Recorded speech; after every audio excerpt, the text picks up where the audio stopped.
Students अब हम बात करेंगे डिस्टेंस फार्मूला इन 3D स्पेस। ठीक है, तो प्रीवियस लेक्चर्स के अंदर हमने ग्राफिंग सीखी कि हम किस तरीके से कोई पॉइंट अगर हमें 3 डायमेंशनल स्पेस के लो या प्लेन के लो उसके अंदर अगर प्लॉट करना पड़े तो किस तरीके से हम उसको ग्राफिकली समझ सकते हैं, एक 3D शेप किस तरीके से बनाएंगे और किस तरीके से उसको लोकेट करेंगे। ठीक है, तो अब हम देखेंगे कि हमारे पास डिस्टेंस फार्मूला क्या होगा, यानी अगर स्पेस के अंदर हमारे पास जैसे हम 2 डायमेंशन जब हमारे पास होती थी एक्स वाई प्लेन, उसके अंदर हम डिस्टेंस फार्मूला होता था तो हम देखते थे भाई एक पॉइंट से दूसरे पॉइंट तक का जो फासला है वो कितना है। अगर वही पॉइंट अगर स्पेस में आए दोनों, यानी उन्होंने कुछ हाइट भी तय की हुई हो और एक पॉइंट से दूसरे पॉइंट अगर हम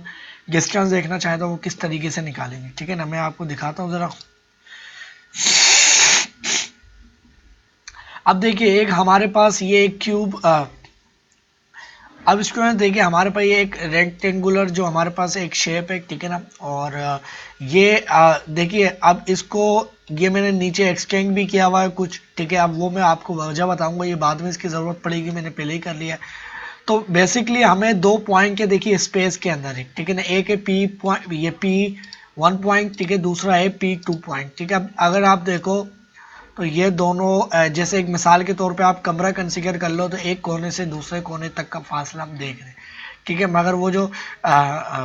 P1 पॉइंट है वो ज़मीन के ऊपर नहीं, वो भी स्पेस पे ही है। ठीक है, अब उसने इस P1 ने भी कुछ हाइट तय की हुई है एक्स वाई जेड। ठीक है, आप देखो तो इसने हाइट भी तय की हुई है, एक्स की तरफ भी फासला तय किया और वाई की तरफ भी। नेगेटिव है पॉजिटिव है वो बात की बात है। ठीक है,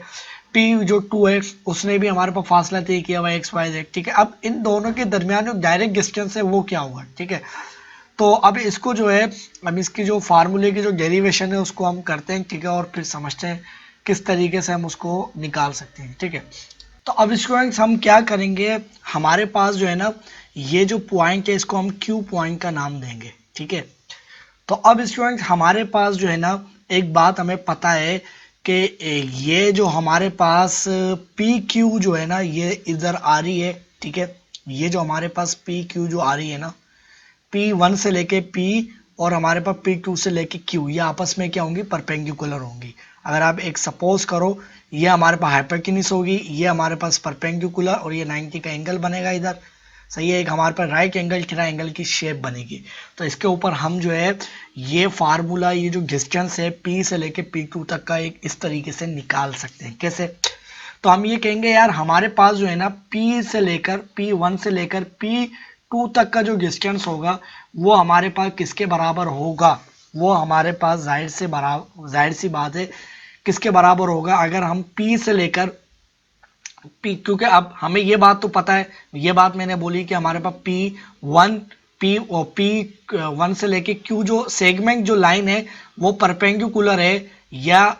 P2 जो है वो आपस में, ये दोनों जो सेगमेंट है परपेंडिकुलर है। सही है ना, ये आपस में दोनों सेगमेंट क्या है, परपेंडिकुलर है। ठीक है,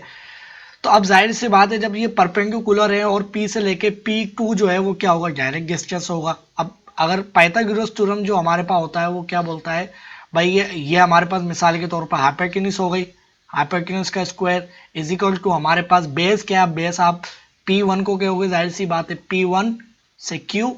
ये बेस इसका स्क्वायर प्लस आपके पास क्या होता है y, और सॉरी y नहीं, हाइट या परपेंडिकुलर, वो हमारे पास क्या है P2 से लेकर PQ। अब डायरेक्ट नीचे से ऊपर आओ या ऊपर से नीचे, बात एक ही। ठीक है, इसका स्क्वायर, तो ये हमारे पास क्या हो गया b का स्क्वायर और ये क्या हो गया प्लस b का स्क्वायर। ये पाइथागोरस थ्योरम लगाया, अगर आप इसको समझो तो ये राइट एंगल एक ट्रायंगल की शेप मैंने बनाई है इधर। सही ना, एक राइट एंगल ट्रायंगल ही बनी है। ठीक है, इसको आप समझ लो। अच्छा, अब इसके बाद जो है हमारे पास क्यू पॉइंट के जो कोऑर्डिनेट्स होंगे वो क्या होंगे। अच्छा, पी पॉइंट जो सॉरी पी नहीं क्यू के, अब देखो यार हमारे पास जो सबसे पहले जो है ना पी पॉइंट P1 जो पॉइंट है, P1 के जो पॉइंट के जो हमारे पास जो कोऑर्डिनेट्स है मैं यहाँ पर लिख देता हूँ, वो उसको हम ले रहे हैं P1 के जो कोऑर्डिनेट्स ले रहे हैं हम x1, ठीक है, कोमा, सही है ना, इसको हम लेंगे x1 coma y1 coma z1। सही है, सही है, और पी जो 2 है ना, अब अपनी मर्जी से मैं ले रहा हूँ। सही है ना, कोई ज़रूरी नहीं आप कुछ भी ले लो P2, इसके कोऑर्डिनेट्स जाहिर सी बात है अब हम क्या लेंगे, x2 कोमा y2 कोमा और z2, ठीक है। अब हमें क्यू पॉइंट के कोऑर्डिनेट्स देखना पड़ेंगे भाई, वो क्या होंगे। आप अपनी मर्जी से नहीं रख सकते, ठीक है ना, क्योंकि अब इतना आपको, जब मैंने थ्री की शेप आपको उसमें पॉइंट रिप्रेजेंट किस तरीके से रिप्रेजेंट किया जाता है ये चीज़ें बताई थी, तो उसकी मदद से आपको ये पता होना चाहिए यार हम किस तरीके से वो जो एक हमारे पास थ्री की शेप बनती है उसके जो बाकी जो पॉइंट्स होंगे वो क्या होंगे, सही है। अगर आप देखो यार P2 जो है इसके हमारे पास जो कोऑर्डिनेट्स है, मैं यहाँ पर इसलिए नहीं लिख रहा हूँ ताकि गंदगी नहीं हो, ठीक है। तो ये जो हमारे पास P2 के जो कोऑर्डिनेट्स है वो हमारे पास क्या x2 है, y2 है और क्या z2 है, सही है। अब ये हमारे पास Q के जो कोऑर्डिनेट्स होंगे एक्स वाई क्या होंगे, वो तो सेम ही होंगे, बस हाइट जो है ना इसकी P2 वाली नहीं है, मगर x और y जो डिस्टेंस इसने तय किया हुआ है वो क्या है, x2 है कोमा y2 है, ठीक है, कोमा y2, सही है। अब z क्या है, तो z इसने P2 वाला तय नहीं किया है, इधर जो z है वो क्या है, z2 है, मगर ये इससे नीचे, मगर आप देखो तो ये एक ही लेवल पे है ना Q और P1 पॉइंट, तो ये जो P1 ने जो z डिस्टेंस तय किया है, हाइट तय की है, वही Q ने तय की है, तो हमारे पास Q पॉइंट का जो थर्ड कोऑर्डिनेट होगा जो हमारे पास z की तरफ जो डिस्टेंस है वो क्या होगा, z1 ही होगा, ठीक है। ये हमारे पास इसके सिंपली क्या आ गए, कोऑर्डिनेट्स आ गए, सिंपल इज दैट, ठीक है। अच्छा, अब ये हमारे पास जो P से लेकर P1 तक का जो डिस्टेंस है, सॉरी P से लेकर PQ तक का जो डिस्टेंस है, P से लेकर और सॉरी P1 से लेकर Q तक का डिस्टेंस है, ये किसके बराबर होगा। अगर अब ये जो हमारे पास ये रेक्टेंगल एक शेप बनी हुई थी, ये उठ के बिल्कुल जमीन पे आ जाए, याद रहे ये वाली, ये जो आपके पास ये जो ग्राफ दिख रही है ना, ये एग्जैक्टली इसके बराबर है, ये एग्जैक्टली इसके बराबर है। ये हवा में थी जिसकी जो जेग जो उसने फासला तय किया था वो कितना था, z1 इसने तय किया हुआ, इधर जो हाइट तय की हुई है ये वाली, ये क्या है, z1 है, याद रहे ये वाली जो हाइट इसने तय की हुई है ऊपर की जानिब, ये क्या है, z1 है, ये हाइट क्या है, z1 है, और जो पूरी ऊपर तक जो हाइट है ऊपर वाली शेप, ये तीनों शेप बराबर है, सही है। इसकी हाइट जो है वो z2 है, ठीक है। मगर अभी जो है हम क्या समझ रहे हैं कि ये जो चीज है, ये जो पूरी एक रेक्टेंगल है, ये उठ के कहां पर आ गई है, एक्स वाई प्लेन के ऊपर आ गई है। ये रेक्टेंगल जो है एग्जैक्टली एक्स वाई प्लेन के ऊपर आ गया है। तो अब याद रहे कि ये वाला, ये जो इसके जो ये जो पॉइंट होगा वो क्या होगा, इसको, ये हमारे पास जमीन के ऊपर आ गया एक्स वाई प्लेन, और याद रहे इसके ऊपर जेग हमारे पास कुछ भी नहीं है, सिर्फ जो ये जो चारों पॉइंट हैं इन्होंने एक्स वाई प्लेन की तरफ डिस्टेंस तय किया है, और जेग क्या होगा, इधर जीरो होगा, z is equal to zero, सही है, जीरो, सॉरी मैंने जो z इज इक्वल टू मेरे पास क्या है, जीरो, सही है, इधर नीचे वाले पॉइंट्स के लिए, ठीक है। तो मैं इसको एक काम ये कर लेता हूँ स्टूडेंट्स, इसको मैं नाम दे देता हूँ r का और इसको नाम देता हूँ s का, ठीक है। अब मेरे पास r के जो कोऑर्डिनेट्स होंगे वो क्या होंगे, तो जो हमारे पास P1 के कोऑर्डिनेट्स होंगे एग्जैक्टली वही हम, क्योंकि बिल्कुल परपेंडिकुलर ही सेम एज इट इज नीचे आ गया है, जो P1 के पॉइंट होंगे वही हमारे पास R पॉइंट के कोऑर्डिनेट्स होंगे। बस क्या होगा, R के अंदर हमारे पास, R के अंदर जो है Z क्या होगा, जीरो होगा, क्योंकि अब ये जमीन के ऊपर आया हुआ है, तो हमारे पास क्या होगा, ये X, इसका X1 ही होगा, और Y क्या होगा, Y1 ही होगा, और Z क्या है, वो जीरो है, बल्कि मैं लिख देता हूँ, सही है ना, जीरो है, Z3 नहीं बोलेंगे, हमें पता है जीरो है। इसी तरीके से स्टूडेंट्स हमारे पास जो आर एस है वो किसके बराबर होगा भाई, वो एग्जैक्टली हमारे पास जो है ना, ये वाला जो है, ये वाले पॉइंट से ले लो, ये वाले पॉइंट से, तो आपको पता है कि P2 पॉइंट के जो एक्स वाई है वही हमारे पास क्या होंगे, एक्स वाई, यानी x2 और क्या होगा कोमा y2, x क्या होगा, z क्या होगा, इधर जीरो ही होगा, हमें पता है, सही है, ये हमारे पास जीरो है, सही, मैं यहाँ पर भी लिख देता हूँ, ठीक है। ये हमारे पास आ गया x2 comma y2 is equal to zero, सही है। और ये हमारे पास क्या होगा, ये बल्कि यहाँ लिखने की ज़रूरत नहीं, वहाँ मैंने लिख दी है, ठीक है। अच्छा, अब जो है स्टूडेंट्स हमारे पास जो है ना, अगर हम डिस्टेंस फार्मूला, अगर हम इस ज़ीरो को भूल जाएं, सही है ना, क्योंकि अब हमारे पास जो है ये एक्स वाई प्लेन के ऊपर रखा हुआ है, ये हमारे पास कुछ इस तरीके से रेक्टेंगल बनी है, ये हमारे पास आर है, सही है, और ये हमारे पास क्या है, ये हमारे पास ऐसे, और ये वाला डिस्टेंस देखना है तो हमारे पास डिस्टेंस फार्मूला लगेगा, सही है ना, डिस्टेंस फार्मूला लगेगा। अब जेड आप नहीं भी मानो तो कोई इशू नहीं, क्योंकि जेड है ही जीरो, सही, क्योंकि हमें ये डिस्टेंस देखना है, सही। अच्छा, याद रहे कि हमारे पास जो आर एस है, ये आर एस जो डिस्टेंस बराबर होगा वो किसके होगा, वो हमारे पास P1 से लेके PQ तक की होगा, क्योंकि ये डायरेक्ट जो डिस्टेंस है ये समझ लो उठ के नीचे आ गया है, तो हम ये बात कह सकते हैं यार, ये जो PQ जो है वो हमारे पास आर एस के ही बराबर है, सही है। अब आर एस हमें देखना है, आर एस किसके बराबर होगा, तो आर एस स्टूडेंट हमारे पास किसके बराबर होगा, डिस्टेंस फार्मूला अगर हम देखें, डिस्टेंस फार्मूला अगर हम देखें हमारे पास क्या होता है, तो उसके मुताबिक हम निकालें तो हमें दोनों के कोऑर्डिनेट्स पता है, तो हम क्या बोलेंगे भाई, x1 माइनस x2, या आप जो है x2 माइनस x1 कर लो, बात एक ही है, सही है, x1, ठीक है, इसका होल स्क्वायर, और प्लस हमारे पास क्या हो जाएगा y2। अब ऐसा नहीं है कि इधर y1 ले लो, इधर x2 पहले लिया है तो इधर भी y2 पहले लेना पड़ेगा, तो y1, सही है, इसका होल स्क्वायर। ये हमारे पास किसका आ गया, आर एस, और आर एस हमने देखा भाई किसके बराबर है, आर एस स्टूडेंट्स हमारे पास बराबर है P1 से लेके PQ तक का, ठीक है। अब स्टूडेंट्स हमारे पास जो है आर एस डिस्टेंस तो आ गया, यानी जब हमारे पास ये एक राइट एंगल ट्रायंगल बननी है, सही है, यानी हमारे पास एक ट्रायंगल कुछ इस तरीके की बननी है, अगर मैं आपको यहाँ से दिखाऊं, ये इस तरीके की ट्रायंगल बननी है, ये हमारे पास Q पॉइंट है, ये हमारे पास P1 पॉइंट है, और ये हमारे पास जो है स्टूडेंट्स P2 पॉइंट है, ठीक है। अब जब स्टूडेंट्स हमारे पास जो है ये डिस्टेंस हमें मालूम हो गया है PQ, ये वाला डिस्टेंस हमारे पास मालूम हो गया, हमें क्या, जो मैं यहाँ पर लिख देता हूँ भाई, हमारे पास किसके बराबर है, हमारे पास बराबर है x2 माइनस x1 इसका होल स्क्वायर, प्लस हमारे पास y2 माइनस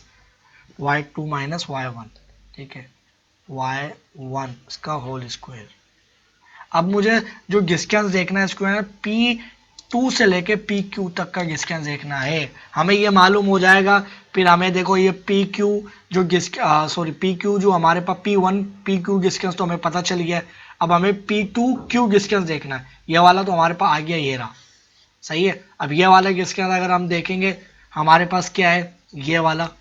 तो हमें पता चल जाएगा भाई हमारे पास जो है P1 से लेकर P2 तक का जो डायरेक्ट डिस्टेंस है वो क्या होगा। अब स्टूडेंट्स हमारे पास जो है ना, हमें ये बात तो मालूम है, हमें ये बात तो मालूम है कि ये जो हाइट इस Q पॉइंट ने तय करी थी, इस Q पॉइंट ने जो हाइट तय करी थी वो हमारे पास क्या थी, इधर हमारे पास ये था भाई x, ये हमारे पास x2 था, और ये क्या था y2 था, और जो हमारे पास हाइट थी वो z, वो क्या थी, वो हमारे पास z1 ही थी, ठीक है। यानी मतलब ये हमारे पास जो हाइट है ये वाली, अगर मैं आपको दूसरे कलर से दिखाऊं, ये हमारे पास जो हाइट है ये क्या है हमारे पास, ये हमारे पास z1 है, ठीक है। और अगर ये पूरी हाइट ले लूँ मैं, यानी मैं इस तरफ से ही ले लूँ, या इसी को मैं पूरी कर लूँ, यानी हमारे पास ये जो मैं जिसको मैंने ये आर कहा था ना, आर और एस, तो आर से लेकर जो एस है, यानी मेरे पास जो पी से लेकर P2 से लेकर S तक जो है वो हमारे पास क्या है, Z2 हाइट है ना, Z2 हाइट है, क्योंकि P2 के हमारे पास जो कोऑर्डिनेट्स है वो क्या है, Z2 है, ठीक है। और अगर हमारे पास जो है P से लेकर ये जो हमारे पास ये Q पॉइंट मैंने इसको नाम दिया था, अगर हम देखें कि हमारे पास जो है ना ये P2 हो गया, और अगर मैं Q से लेकर S तक का जो हाइट देखूं वो हमारे पास क्या है, Z1 है, सही है। अगर स्टूडेंट्स मेरे पास जो है ये मुझे P से लेकर, अब मुझे क्या चाहिए, Q हाइट चाहिए, तो P से लेकर जो Q हाइट होगी वो स्टूडेंट्स मेरे पास किसके बराबर होगी, P से लेकर Q तक की जो मेरे पास हाइट होगी वो किसके बराबर होगी, तो स्टूडेंट्स मेरे पास ये जो पूरी हाइट है Z है ना, पूरी हाइट जो Z है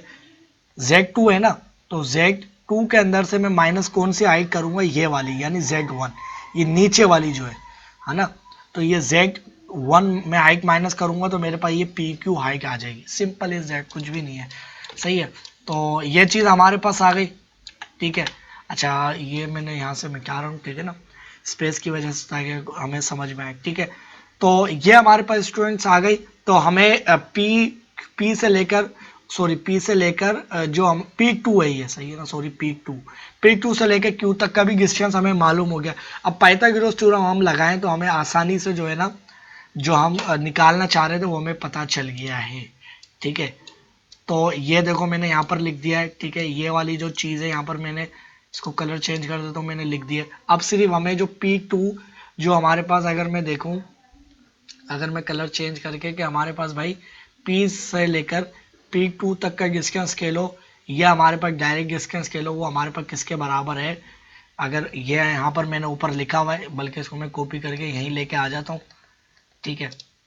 तो ये जो है हमारे पास स्टूडेंट्स, ये मैं इधर लेकर आ गया, ठीक है। इधर ये चीज़ जो है ना मैं यहाँ पर लेकर आ गया, ठीक है। और इसको जो है मैं कुछ इस तरीके से कर देता हूँ, ठीक है ना। अब स्टूडेंट्स हमारे पास ये वाला हमने जो शुरू के अंदर फार्मूला, अच्छा इसके ऊपर स्क्वायर है, सही है ना, इसके ऊपर स्क्वायर होगा, ये हाइपोटेन्यूज है तो हाइपोटेन्यूज के ऊपर भी स्क्वायर ही होता है,